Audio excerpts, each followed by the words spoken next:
Well, thank you very much, and a pleasure to be here. And I wish we were all together in person, but hopefully next year.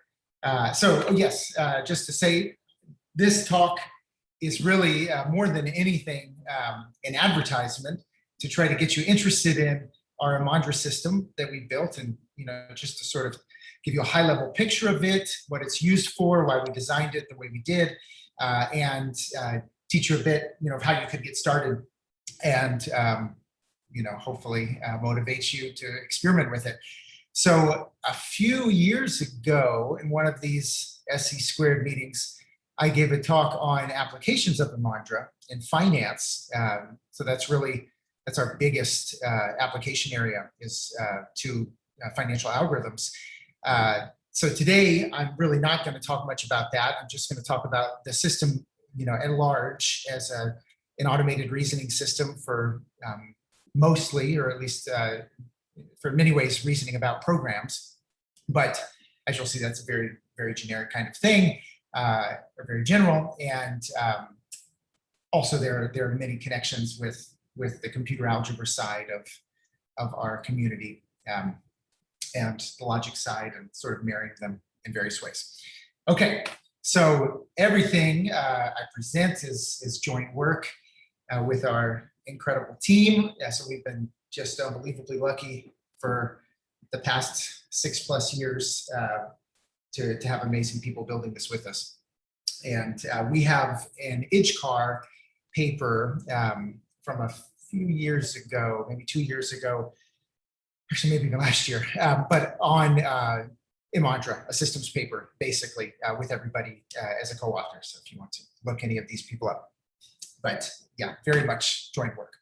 So what is imandra? Well, first and foremost, a new, by some getting older every day definition of new, theorem prover, a proof assistant based on the programming language OCaml, which I will make more precise with some examples.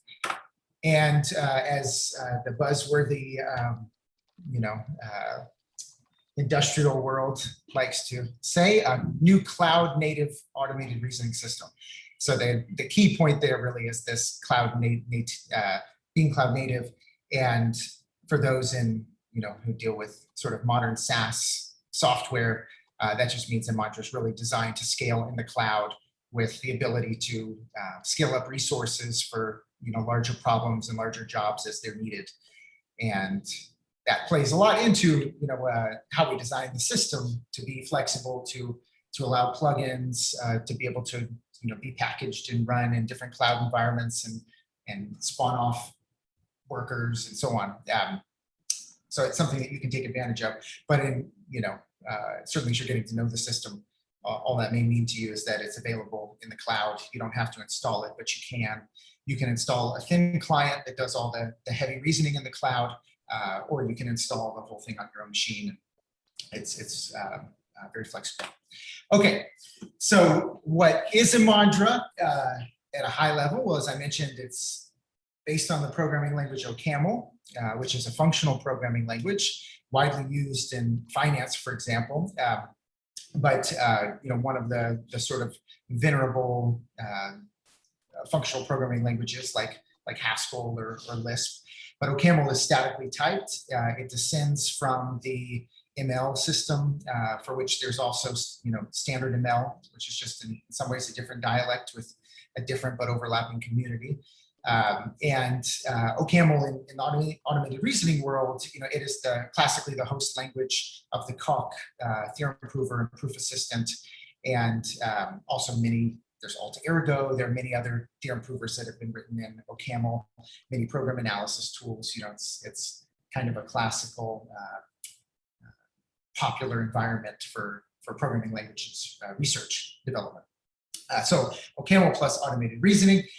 So what does that mean? Well, really, we've done three things, or combined three things. Taken a programming language, OCaml, taken a subset of it for which we can define a mathematical logic, which means, in a sense, that the programs or functions or data types that you define in this fragment of the language, not only are they actually valid OCaml programs, but at the same time, we give them an axiomatic or logical semantics, and then we can reason about the possible behaviors of those programs. And it's a reasoning engine. So central to the way we've built the system is a very supreme focus on automation, making it as much as possible the kind of tool that an engineer who doesn't have a background in logic, doesn't have a background in theorem proving, but wants to build a system that has some guarantees, to make it something easy with enough automation so that an engineer can immediately, hopefully, start getting some value out of the tool long before they've understood the theory underlying it or how to become some kind of expert. So what are some of the core features that really motivated our design of the system? So first of all, it's what we call first-class counterexamples. So this is, I think, a natural idea coming from the computer algebra world, but from a theorem proving perspective, this is quite novel. And the idea is, when you have your system or your formal model defined in imandra, it's an executable program. So all of our formal models are executable, and a conjecture about it, right, or a possible theorem is also a program for which we want to know, does this program always evaluate to true? So it's a Boolean valued function. It has an executable semantics. We want to know, is it the case that for all possible inputs into this function, that this function will always evaluate to true? And something very nice about that from the perspective of having an executable semantics for both our system that we're analyzing and the actual properties we're analyzing it with respect to, something very nice about that is a counterexample corresponds always to a finite call graph of the functions involved in our goal that we're trying to prove.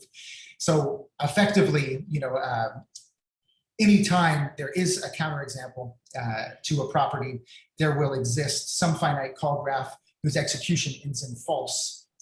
And what we can do is, in a symbolic way, actually survey those and do it in a way with certain fairness guarantees or what's called completeness for counterexamples in certain respects. So I'll show you more about that.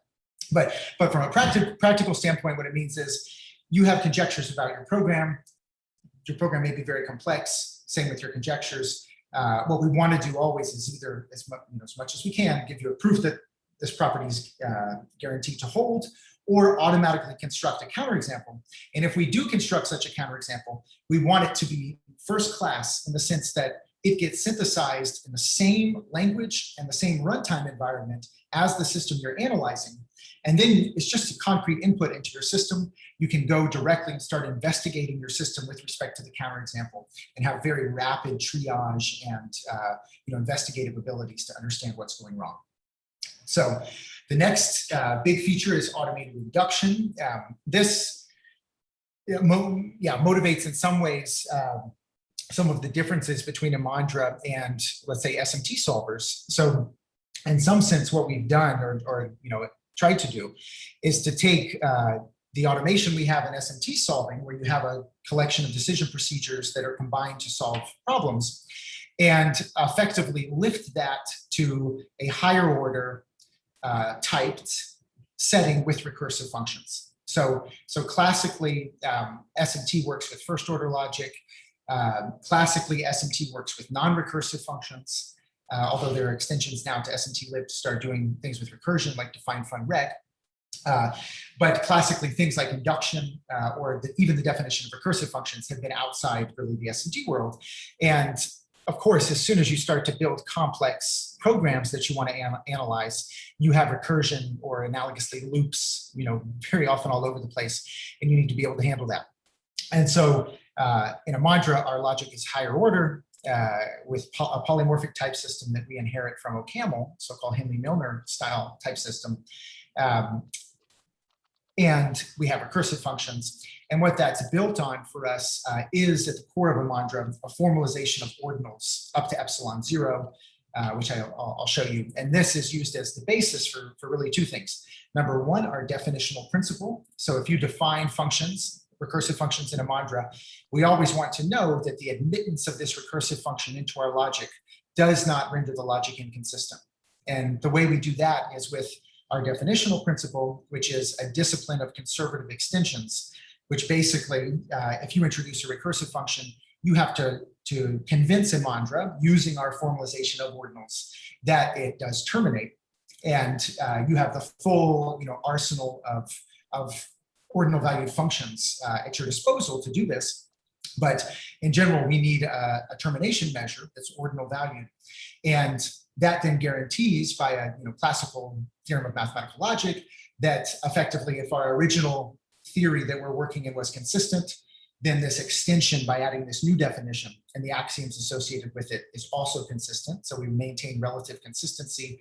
And then moreover, this tells us in a sense how to do induction when we have goals that involve this function and its recursion scheme.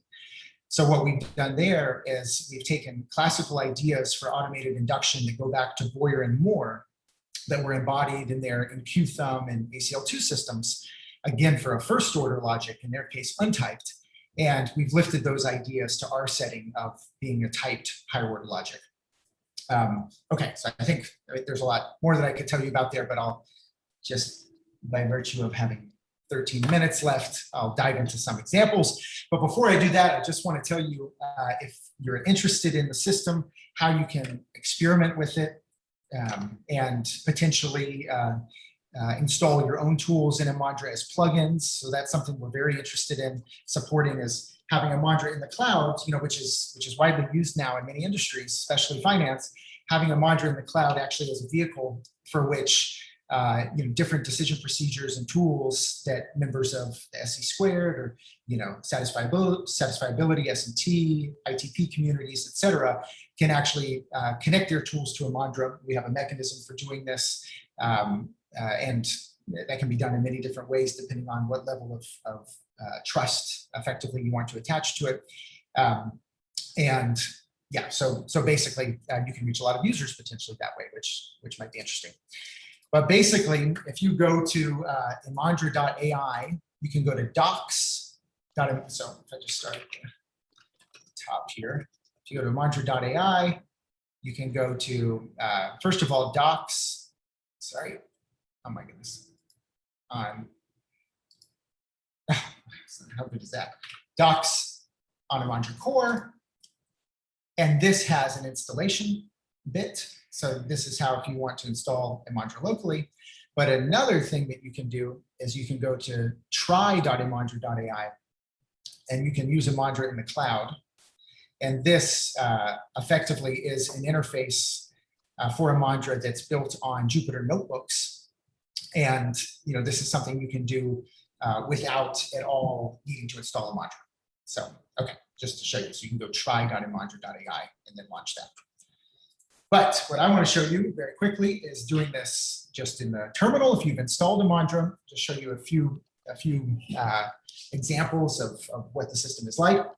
So if anyone here is familiar with a programming language that has an interactive top level like OCaml or Lisp or Haskell or Python, which probably everybody is one of those, imandra is no different. So when you're in the system, you feel like, first of all, you're really just writing programs, and you don't have to think about the fact that these actually are mathematical models behind the scenes. So, I can just execute a program, I can define a function, say f of x is equal to x plus 1, I can compute with it, and so on. So this seems just like a normal programming language. But behind the scenes, any definition that I introduce is analyzed for, as I mentioned, termination and this conservative extension property. And then if it's allowed in the logic, then an axiom about it, characterizing it, or collection of them is introduced. And then we can reason about it. So in addition to defining functions and computing with them, we have other automated reasoning types of commands we can use. So for instance, I might say verify. So I want to verify in this case, let's say for all x, f of x is not equal to 10, which of course is very silly. It's not true. And here, notice, imandra, it synthesizes a counterexample for us, very simple one. But crucially, this counterexample is reflected in the runtime by default in a module called CX. and I can compute with this. So this value now, Cx is here, and I can just run that through my function, just like any other value in the runtime, and see, oh, actually, yes, this really does have this property. So, okay, I understand that's a counterexample.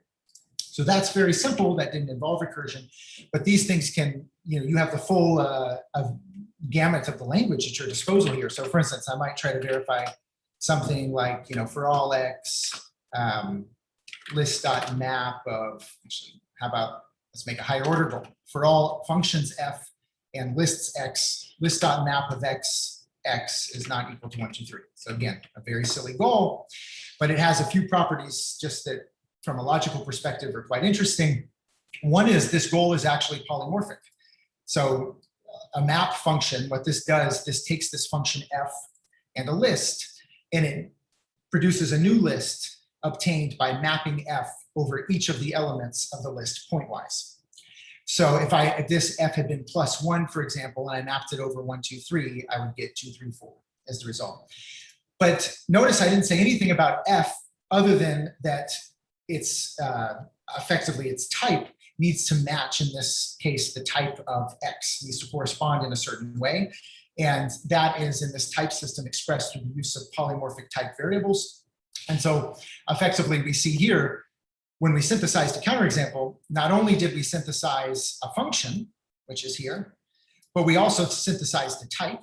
So we solve both, in a sense, for Stalin functions and Stalin types. And we end up here with a concrete counterexample. That's a module. It includes the type definition that we've synthesized. And we have this function. So cx.f is a function from this synthesized type to the integers. And I can just see, for example, list.map of cx.f over cx.x, that really does have the value 1, 2, 3. So, your goals can be higher order. It can involve synthesizing functions. This itself, list.map, is a recursive function. So I can, for instance, inspect its definition. Here's its definition. It's defined in the so-called imandra prelude, but it has a corresponding induction principle that was discovered when it was proof terminating, when it was introduced, and so on. So let me show you a little bit about proving things. So we've seen some counterexamples, but let's define, just as our last sort of main function, to think about a reverse function. So this is a classical little example. So this is a function to reverse a list. And how does that work? Well, if we're trying to reverse the empty list, that's still the empty list. If we're trying to reverse a list that consists of a head element and a tail, which is itself a list, well, we can obtain that by reversing the tail and appending that to the singleton list of the head. So again, this is polymorphic. This works for a list of any type of values. So I might try this and compute with it. Rev 1, 2, 3, I see that's 3, 2, 1. Great. So now, of course, now that this is defined, and I can see in its definition, well, it only has one argument, but I could see the argument that was effectively used in its termination proof. I could go inspect that if I wanted, but that tells me that if reverse is around, effectively, this is where I'm going to be. This is the argument that's used to do induction, which is the only one. But let's take, we can reason about it. So dual to verify is instance. I can ask, is there some list such that, f of x such that the mapping of f over the reverse of x is equal to 1, 2, 3, for example. Oh, that's indeed a syntax error. And again, great. Okay, we can reason with this defined recursive function. But now, let's say we have a goal that actually we think is true. And let's say, in this case, it's the fact that if we take a list x and we apply reverse to it twice, that we get the original list back. So we're doing 5 minutes.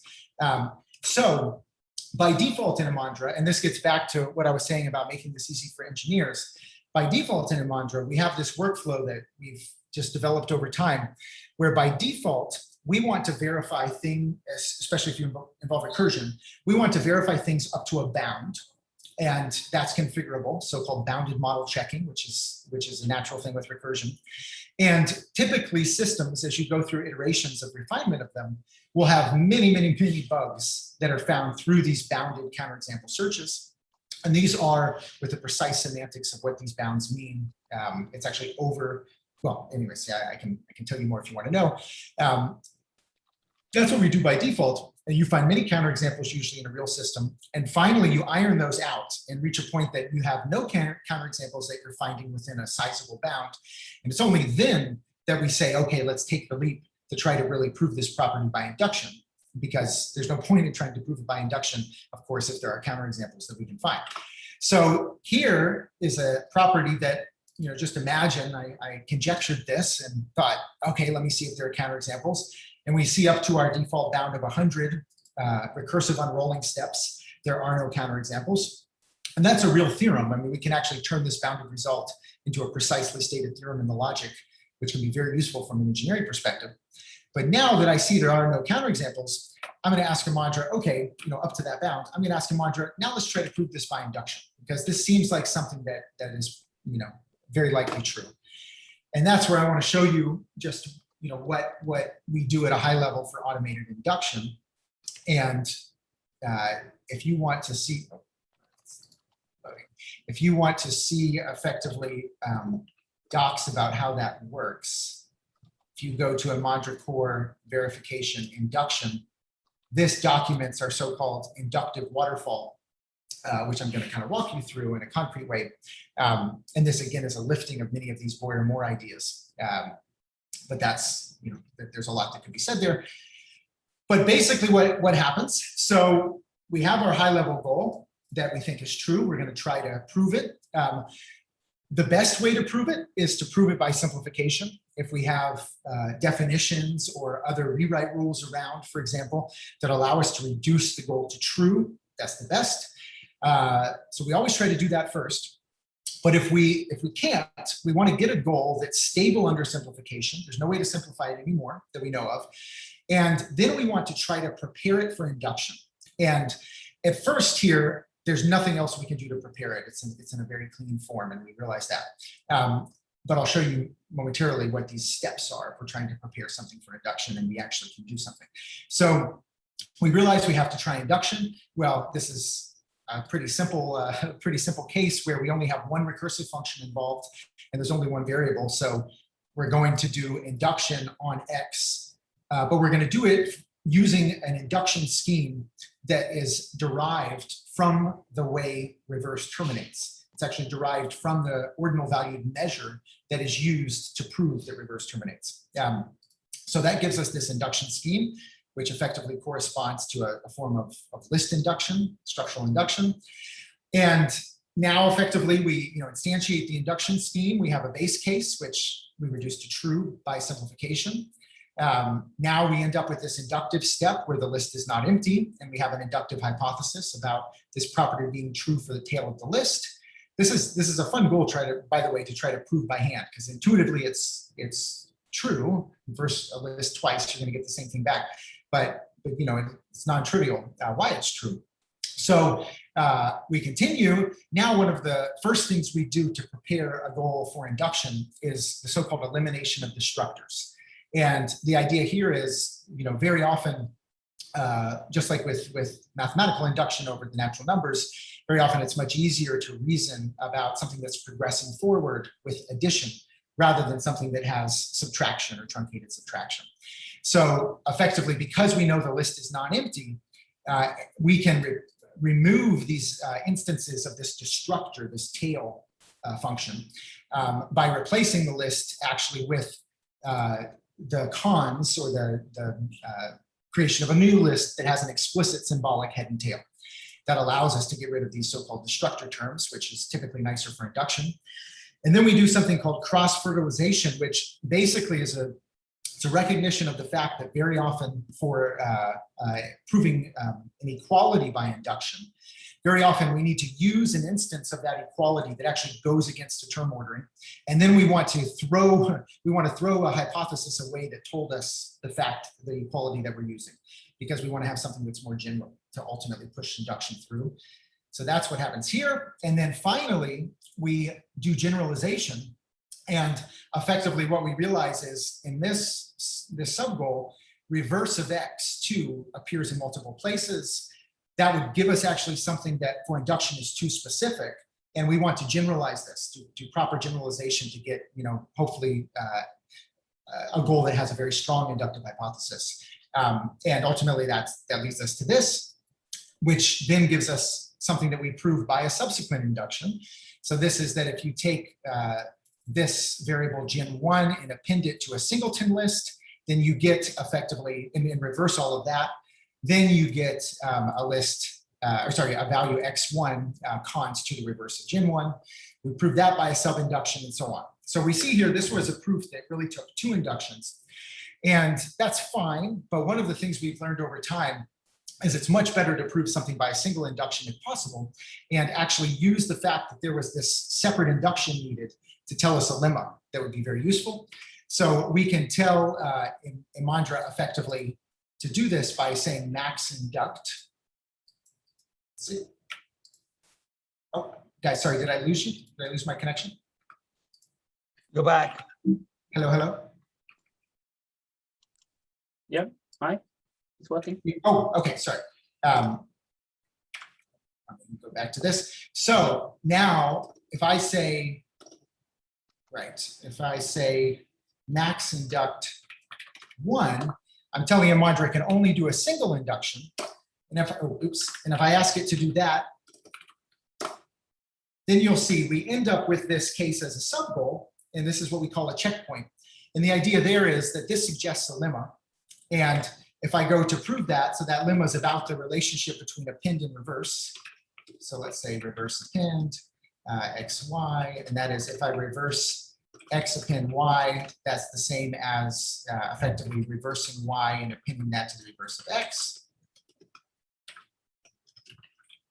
Oops. I'm asking imandra to prove that as a rewrite rule. And because again, we have this max induct limitation, we get this sub-goal that tells us, if you look at this for a little bit, it tells us, oh, we need to teach imandra the associativity of append, which I didn't load in here. So let's say append soak xyz. So that is that, x append y append z is equal to x append y append z. And let's ask imandra to prove that by induction. Install that as a rewrite rule. Great. Go back to our previous goal, rev append. That's now proved by a single induction, and it uses this associativity of append. And finally, we can go back to our original rev, and this is now proved by a single induction using rev append. So anyways, just to show you the whole system is designed for, if you don't need to prove an unbounded result by induction, you don't need to know any of this. You can do so much work just through getting bounded results, which will give you counterexamples, or the fact that there is no counterexample up to a bound. But once you get your system to the point that you have no counterexamples, there's a lot of support to help you prove your theorems by induction in an automated way, and help guide you towards the lemmas that are needed to do that. So I think I'm past my time. I will stop here and just see if there are any short questions. Thanks very much. Thanks very much indeed, Grant. A lovely demonstration. Time for a couple of questions.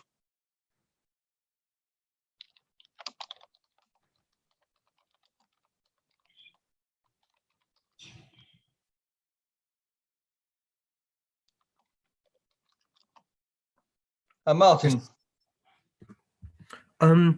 Purely selfish question. In your abstract, you said that you were able to handle various theories. Can you say a little bit more about how you do that? Sure. Yeah. So I mean, if you even think about some of these little goals we saw before, like verify find fx, this dot map of f of x is not equal to 1. Something like this. So here already, we're using linear integer arithmetic, theory of recursive functions, theory of uninterpreted functions, and actually uninterpreted, that's theory of uninterpreted functions lifted also to deal with uninterpreted sorts, or polymorphic type variables. So basically, if I go to this waterfall, this is maybe the best high-level view of what happens typically in imandra. The core procedure you are seeing when I do this, when I don't invoke automated induction, is the so-called unrolling procedure with simplification. So the simplification is a conditional rewriter in the spirit of ACL2, where basically, we have collections of rewrite rules. You can also have forward chaining rules, generalization rules. A lot of these ideas go back to Boyer and Moore. And we are doing directed rewriting where we're trying in a precise way to simplify a goal. If we're in the context of induction, we're trying to do it in such a way that gets closer in a precise sense to making use of the inductive hypothesis. But otherwise, we're trying to canonicalize it with respect to a collection of rewrite rules. And each step of that, because the rules are conditional, they have hypotheses. And in order for a rule to fire, we have to relieve all of its hypotheses, all of its guards. And that process invokes our so-called unrolling procedure. So the guards themselves are simplified, but they may involve recursive functions. They may involve other SMT theories. And that's where we do this, what we call recursive function unrolling. And the idea there is, so this is described in our HCAR paper, but the idea there is you can imagine, if you have a recursive function, you want to give it a precise semantics, but at each step, you can arrange what you know about the recursive function so far in a lattice. And effectively, what we want to do is we want to be guided by unsack cores and SMT to tell us which branch, which recursive call we need to unroll next. We need to symbolically execute a step next, effectively to allow us to get closer in a sense to deciding the value of a predicate involving that recursive function.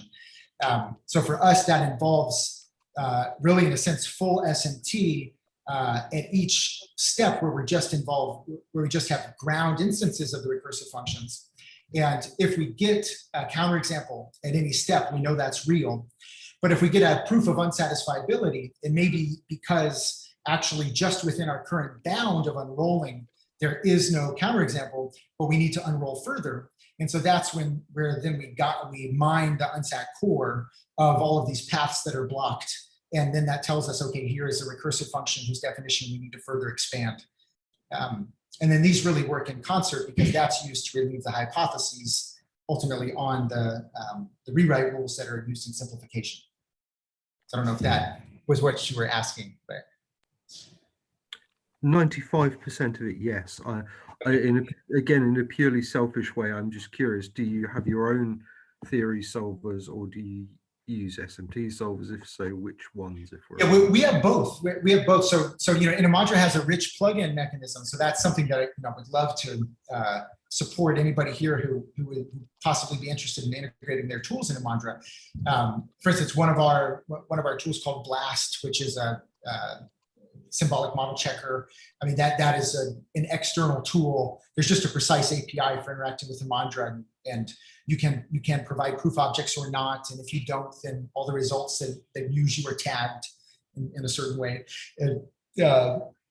But basically, yeah, so we built our own decision procedures, our own, really this core reasoning system, over many years now we've built from scratch, but also we integrate Z3 theory solvers, which you can use or not use.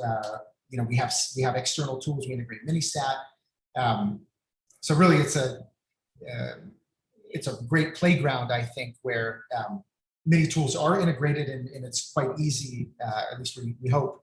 I want it to be quite easy to integrate more and have those be used in imandra proof efforts.